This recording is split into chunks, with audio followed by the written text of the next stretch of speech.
All right. So my name is Alex Freid. I'm the founder and executive director of the Post-Landfill Action Network.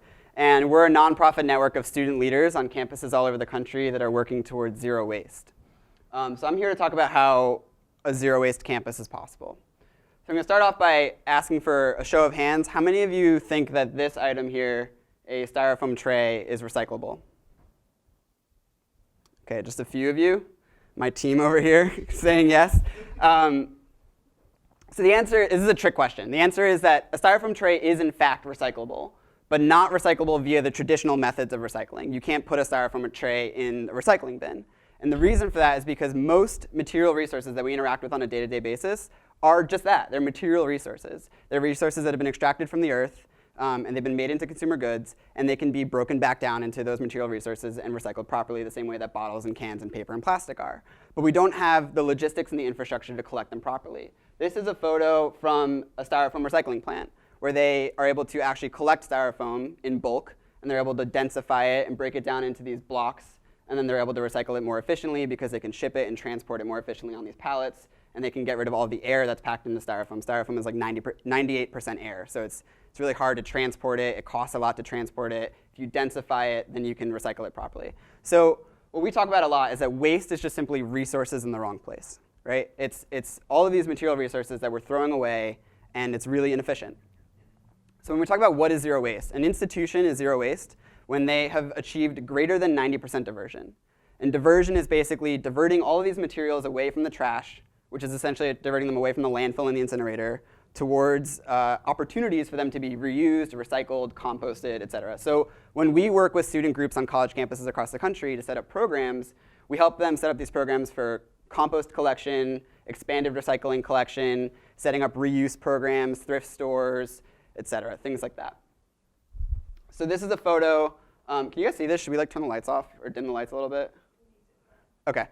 So this is a photo of what it looked like during move out at the University of New Hampshire 5 years ago. We saw furniture, electronics, clothing, dishware, decorations, school supplies, food, all these usable materials heading to the landfill every single year.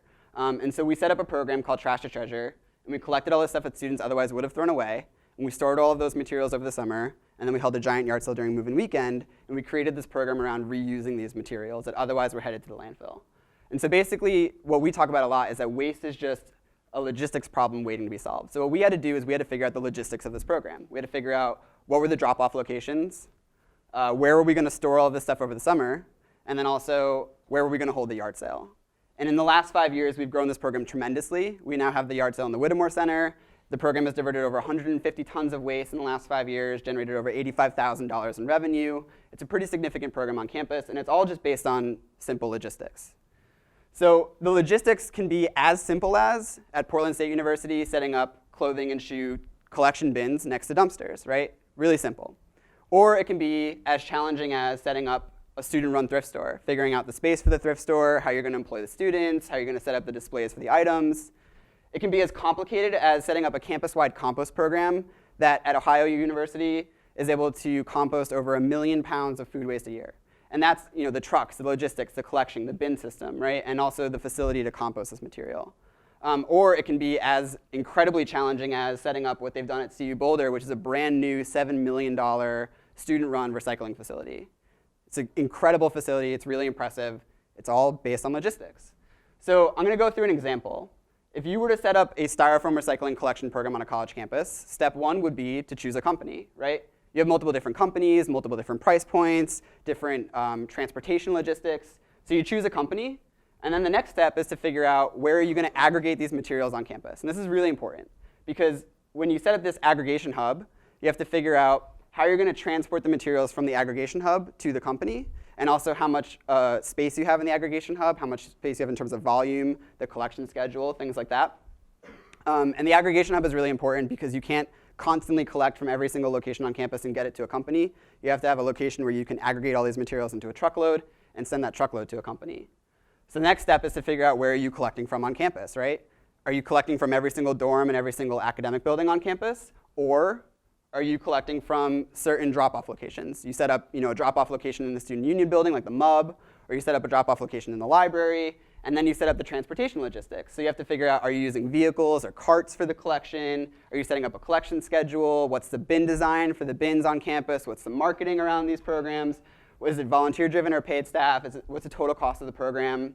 Troubleshooting, et cetera. So the idea here is basically these programs are all focused on just the logistics of the program. What we are is we're a network of student leaders on campuses across the country that are working towards zero waste. We help students set up the logistics. We help them ask these questions and answer them in terms of figuring out these programs. My message here is basically a zero waste campus is in fact possible. Students are leading the way across the country, and Plan can help. Thanks.